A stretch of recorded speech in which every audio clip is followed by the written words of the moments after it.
Saturday, August 25th, 1984. The French roll-on, roll-off vessel Mont Louis sails from Dunkirk to Riga. The visibility is bad.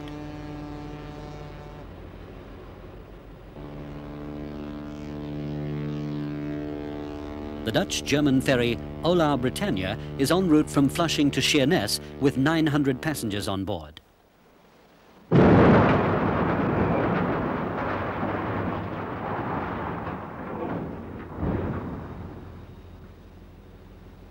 (12:15 GMT), 12 miles off the Belgian coast.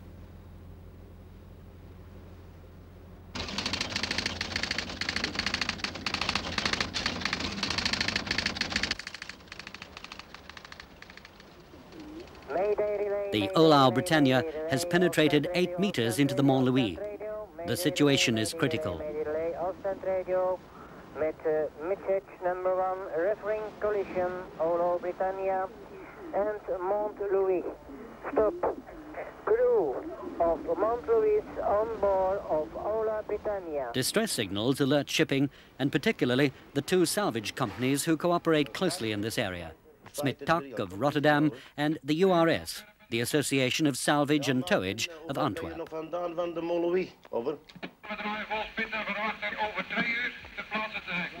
Dat is goed begrepen. Jacomine en onrust en I found out the P&I Club, it's the UK P&I Club here in London.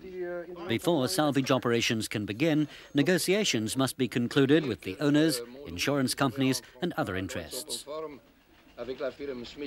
The collision position is plotted.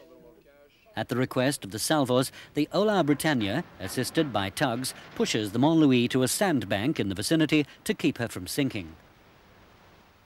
Then the ferry disengages from the heavily damaged French vessel.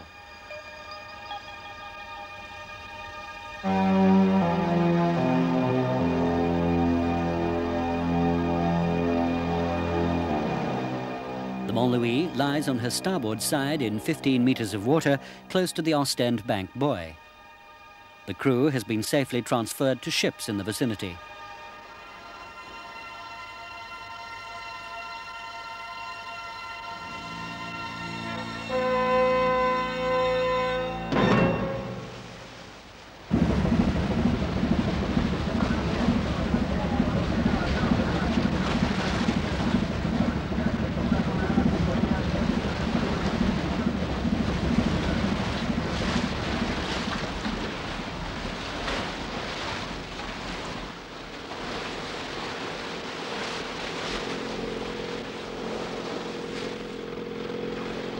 The first salvos arrive at the wreck and start their investigations to determine the best possible way of salvaging the cargo.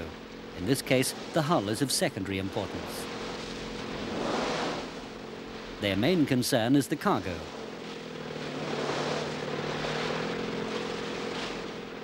Soon, wild rumors begin about the nature of that cargo. Het Franse vrachtschip Mont Louis, dat gisteren na een aanvaring met de veerboot OLAU Britannia zonk, had kernafval aan boord bestemd voor de Sovjet-Unie. Dat is vanmiddag bevestigd met het uiterst giftige uranium hexafluoride. de 450 toneles de hexafluorido. Tras la colisión, el buque se hundió y reposa actualmente waters off the port of Ostend. The collision has A taken bordo place di Mont between Louis the tem ferry entre and outro carga di 450 ton di vessel, the hexafluoride, The cargo materiale in the Mont perigoso Louis holds radioactivo. includes 450 tons of radioactive hexafluoride sealed in metal canisters. After the collision, the OLAU Britannia was able... The cargo of the Mont Louis consists partly of 30 grey containers of this type, which is closely studied by the salvage team in the port of Ostend. The containers are filled with radioactive uranium hexafluoride, a substance that, after being enriched, is used as fuel for nuclear reactors. The containers on board the Mont Louis are secured with chains to Maffei trailers. In Dunkirk, the salvos examine these trailers. Doet die oog bij elkaar. Daar in de Zuiderrijn kan je altijd bij. Lijmerij of dubbel gewoon. The Titan 8, a pontoon with a carrying capacity of 9,400 tons with 2 heavy travelling cranes on deck, has been towed from Flushing to the salvage location and is anchored on site. The Onrust is one of the 4 salvage vessels mobilised. The Belgica of the Belgian Navy, with a medical team aboard, stands by. On September 2nd, a week after the collision, the weather is sunny and beautiful, and after exhaustive preparations, salvage operations can begin by cutting a hole 6 meters by 3 meters in the port side of the Mont Louis.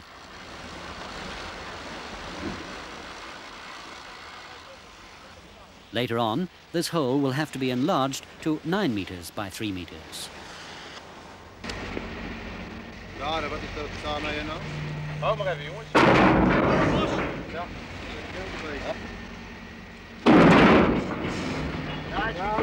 Oh, jongens, even wachten. When the cutaway part of the ship's skin is removed with the aid of a crane, through the smoke created by the cutting torches, a yellow container can be seen floating in the hold. Apart from the 30 grey containers which are full, there are also 22 yellow empty containers in the hold. Part of the equipment that has been fitted on board the pontoon is a special safety container in which possibly damaged containers can be stored. Before the first diver enters the hold, the radiation level of the water is measured. There is no radiation danger. This could indicate that none of the containers with hexafluoride have sprung a leak.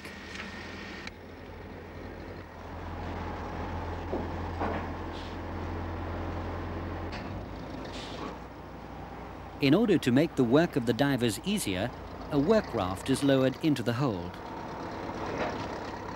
Although none of the measurements in the hold and around the wreck have shown an increase of radiation level, extra care is given to the equipment of the divers so that they will not run any risk of their skin coming into contact with the seawater, as toxicity is a greater hazard than radioactivity in the case of uranium hexafluoride.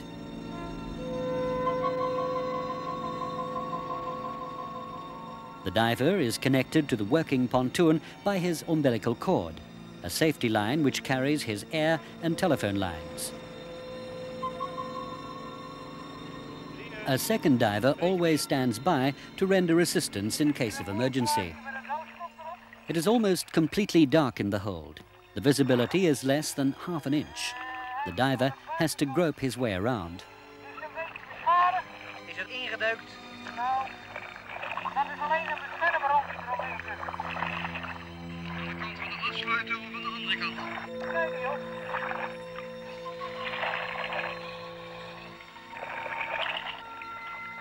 The hold appears to be in total chaos.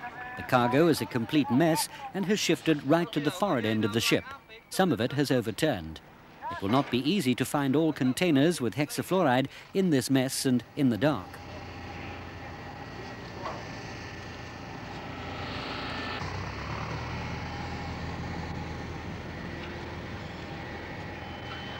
The first empty container is fished out of the hold.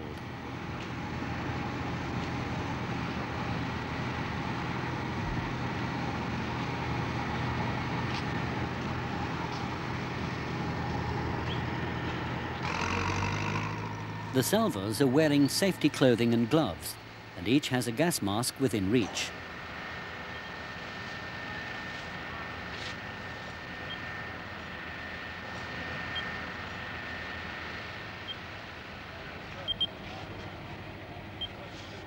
Even if the color indicates that the container should be empty, no risk is taken. The radiation is measured with Geiger counters.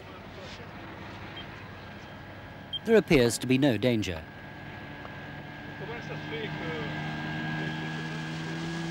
Greenpeace, worried about the marine environment, have come to observe the situation.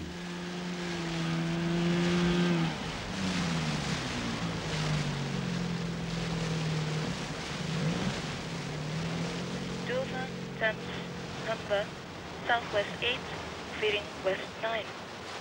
Forecast till Sunday 15. On September 3rd, the weather changes suddenly. Heavy storms, normally not prevailing at this time of the year, rage across the wreck. All salvage operations have to be suspended. The wind increases to between force 9 and 10.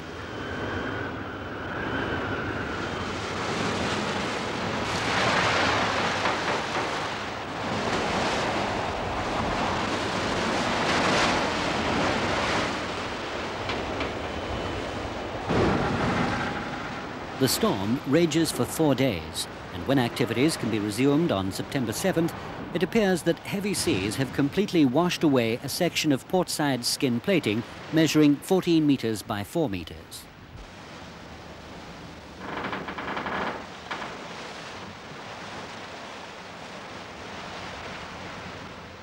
The success of salvaging the cargo depends mainly on the divers. Continuously, the fear has to be taken into account that some containers may have sprung a leak due to the action of the waves, and for that reason, the divers are wearing dry Viking suits and Kirby Morgan helmets. Dat zit ervoor, dat moet je vastzetten, anders ben je een lampje pleiten. Daar is het voor. For greater security, the diver takes a spare bottle of compressed air with him.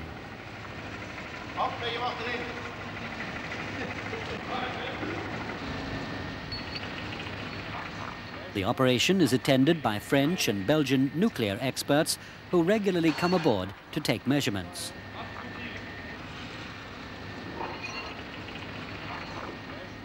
Okay, go.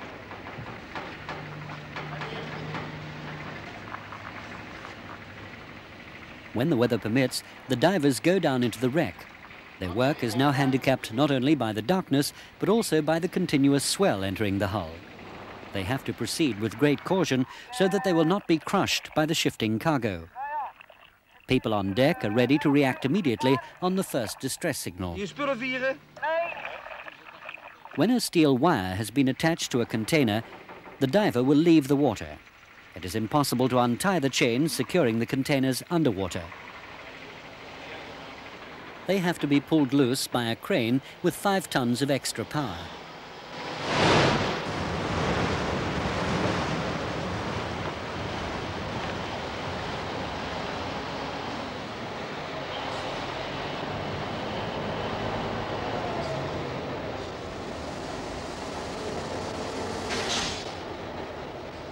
One empty container after another can now be salvaged. It appears now that some of them have been damaged. Seawater flows from the overpack of an empty container. The acidity reading gives no reason for worry.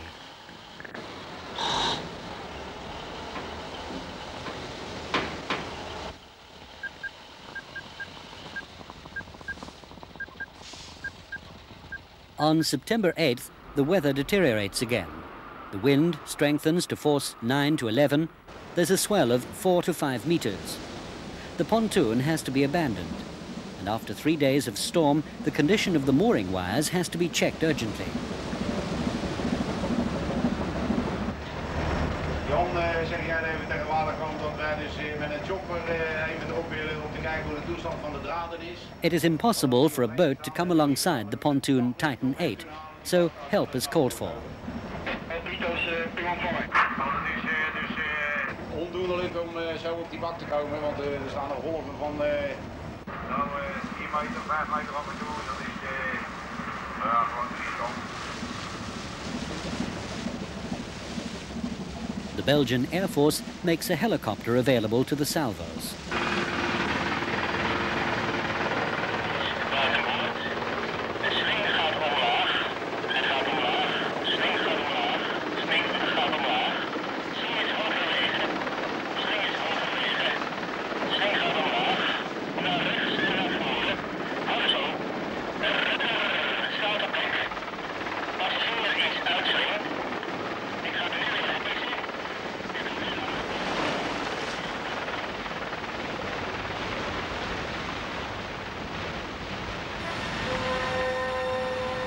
At high tide, the wreck disappears almost completely under the waves. For 6 days, it is impossible to continue the salvage operation. On September 10th, at low tide, it's discovered that the Mont Louis has broken in two. The fore and aft parts are completely separated and are 4 meters apart. When work can finally be resumed on September 14th, the first Murphy trailer is salvaged. It is essential to reach the full containers.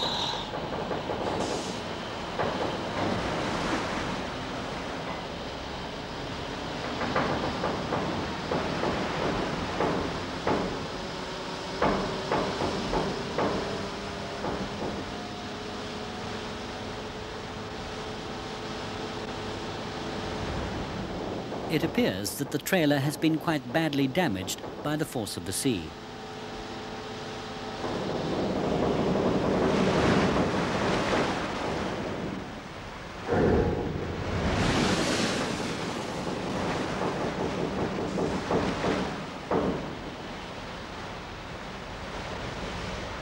Tension increases as preparations are made to raise the first container filled with hexafluoride.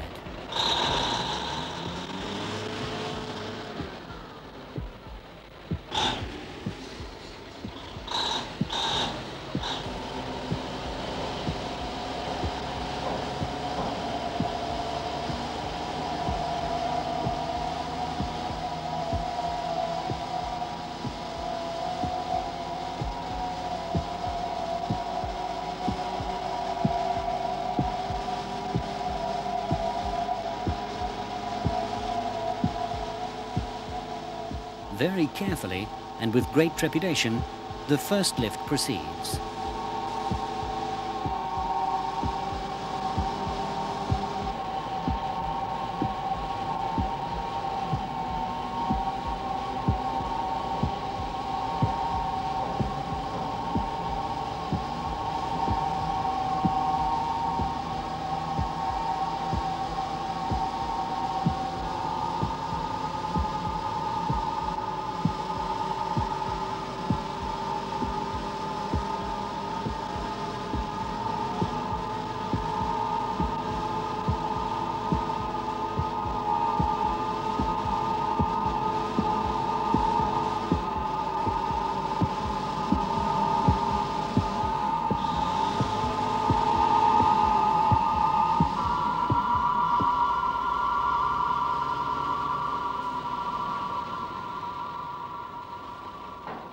From a safe distance, the container is closely examined through a telescope to determine whether there are any leaks.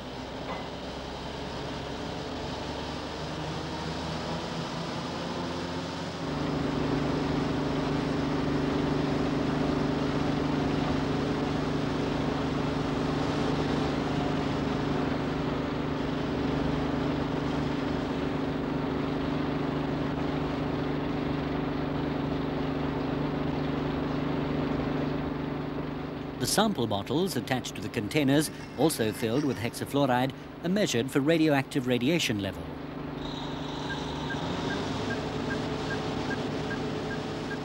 The pontoon Titan 9 of the URS is brought in position to serve as a breakwater. Another loaded container is salvaged.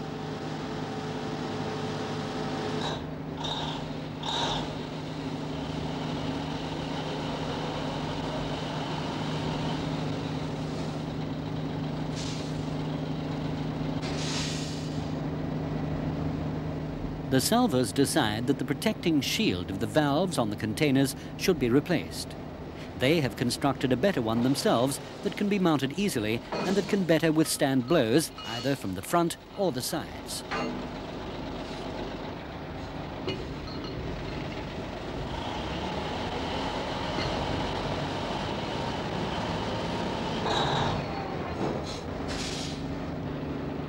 For 2 days, work has progressed at full speed. Because work can only be done at low tide, the salvaging of the cargo also proceeds at night.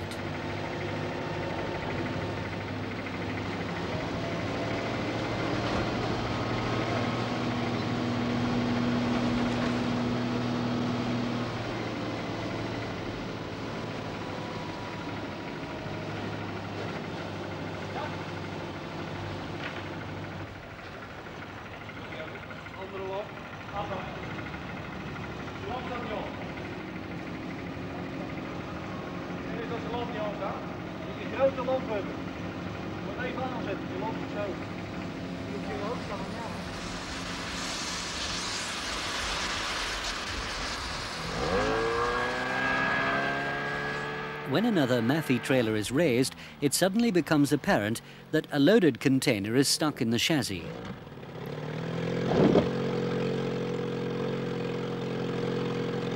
There is a danger that the container will unhitch when it is raised further and drop on the deck of the pontoon.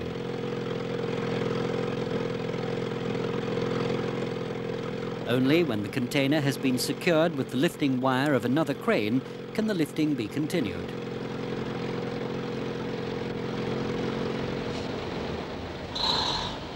This requires the simultaneous operation of the two giant cranes.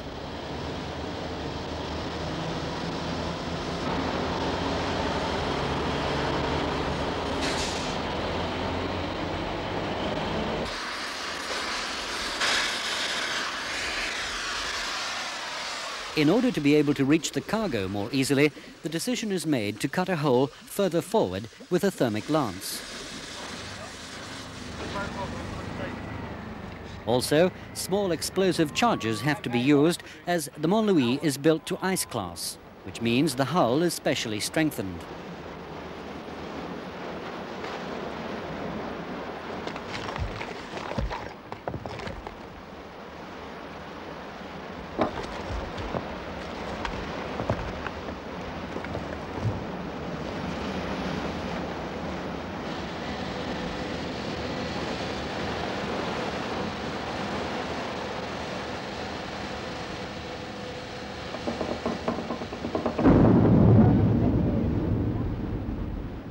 The floating shear legs Tucklift 1 has arrived from Rotterdam in order to enlarge the hole in the forepart using an anchor chain as a saw.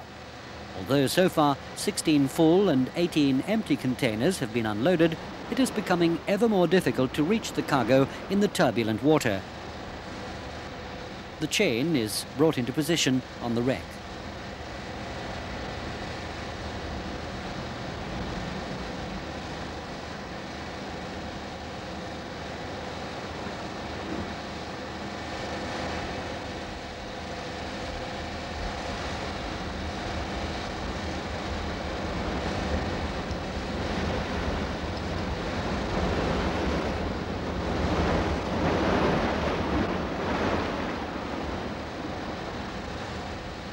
Sawing can start on September 19th.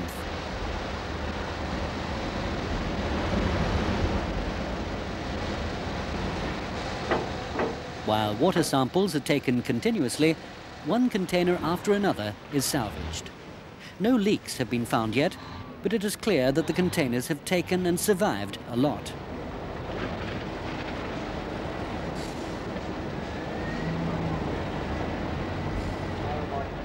Each container is checked and registered, and finally, all but one have been salvaged. While the search for that one container continues underwater, the salvaged containers are safely secured on the pontoon after careful checking.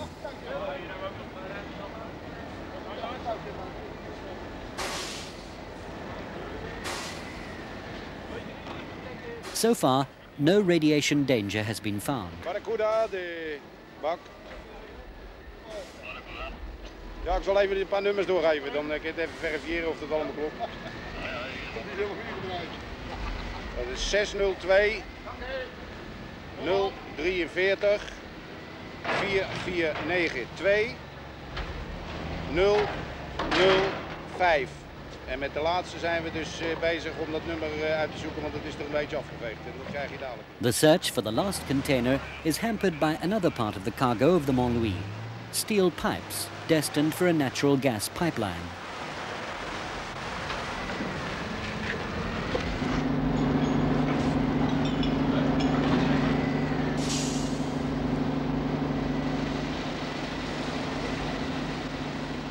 The recovered Maffei trailers show how strong the force of the sea is. Then it is suddenly discovered that the valve of one container is leaking.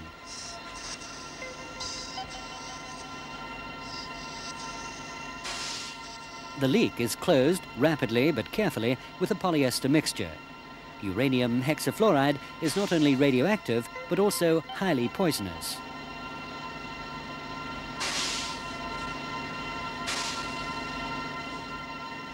The container with the damaged valve is immediately put into the safety container. Since this can be hermetically sealed, the danger is soon averted.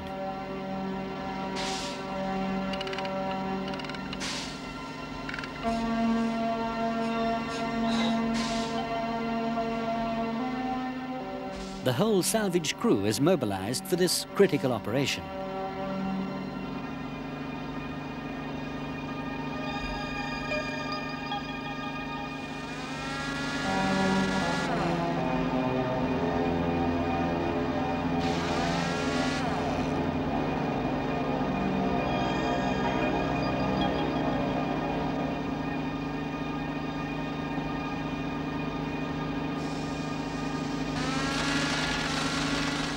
Now the job goes on. Meanwhile, divers are searching in and around the wreck with ultra-sensitive Geiger counters for the last container, which has probably been buried under the sand. On the location where the last container is thought to be, a sand sample is taken and examined on the surface. In the meantime, fighter sails to Dunkirk with the leaking container.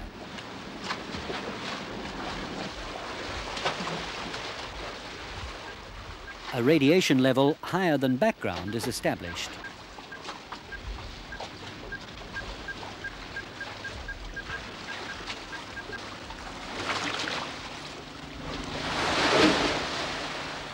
It is suspected that the missing container has been washed from the wreck. An airlift is lowered to suck sand away in the hope that the container will be uncovered.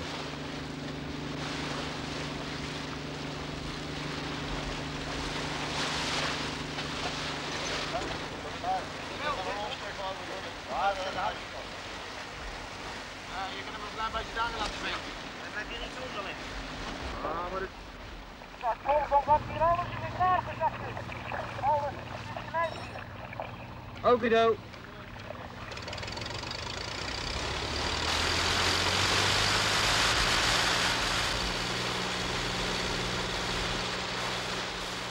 All in vain. Nothing is found.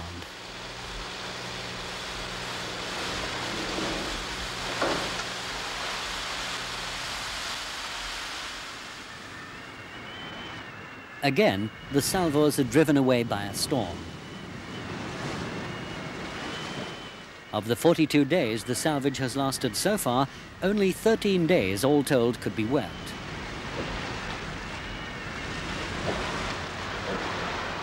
Again and again, the salvage vessels had to seek shelter in the ports of Zeebrugge and Ostend, whilst a tug kept watch at the wreck.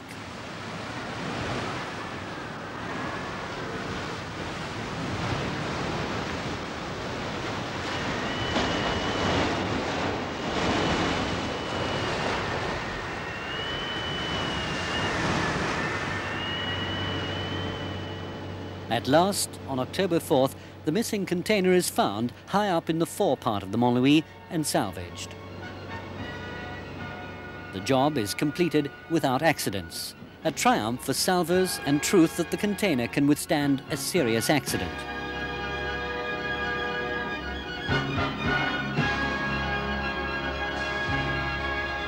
Vessels and equipment leave the location with a relieved crew.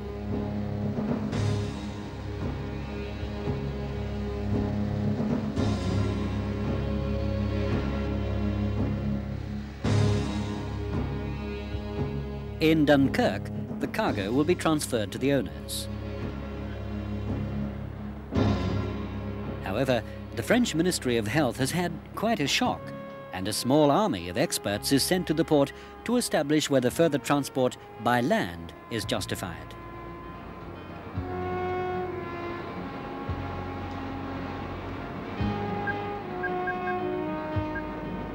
With some surprise, the salvos watch how scrupulously and accurately the cargo they have salvaged is checked.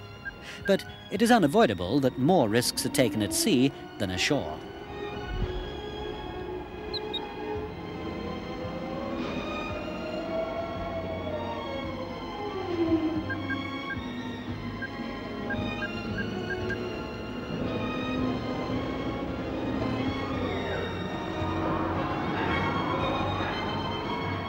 Yet it is quite a relief when the containers are transshipped from the Titan 8 to the quay. The salvos are released from a heavy responsibility. They have done their duty and have solved a tremendous problem. The weather didn't cooperate, and in all honesty, working in the pitch-dark hold has been very difficult at times. And then that last container that couldn't be located. Never has a salvage job created so much commotion in the world. Well, it's all over now.